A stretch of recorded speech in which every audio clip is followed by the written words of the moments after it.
So we have fallen down, gotten taken down, and our opponent has ended up in mount. Passed our guard. If it's a jiu-jitsu situation, we weren't paying attention. We were not doing the right thing. So we need to know how to get out of this. But I don't want to get out of this and end up in just a neutral position. One thing we want to work on is escaping, and then escaping to a dominant position. So I'm going to show two techniques. First technique is very basic. So the guy's on top of me. He might be trying to punch. He might be trying to elbow me. He could be doing lots of things. So I'm going to plant one foot on the ground. I don't like to plant it to the outside. If you think of like a squat, when you do a squat, your legs are not posted very far out. They're going to be in nice and strong underneath, lined up with your bones and your hips, underneath your hips. And then I'm going to bump him with my other leg as I bridge. And that pushes him here onto the mat. Once that happens, he has to post. If he doesn't post, he'll face plant. So his hands are going to hit the mat. When that happens, I'm going to reach up and I'm going to grab right at the elbow. I don't want to grab the muscles because I might not be able to move his arm. I want to grab right at the elbow joint, pulling it all the way down to my chest or belly. Step outside as much as I can. A lot of people focus on trapping this foot.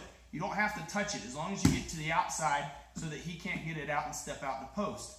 Then I look at the floor, bridge my hips, and I roll over into the guard, okay? That is like a very basic escape. If you're more inclined to jiu-jitsu training and you need to start attacking, we can do a lot of the same stuff, but we're going to make one adjustment and difference in the technique. Again, I bump, I get his hands here. But now, my elbow is going to go across his hips. My other elbow is going to come into the side, but I'm going to do the other side here. What I'm going to do is straighten my leg. I'm going to make a small shrimp, pulling my knee through, pushing them away and kicking up here.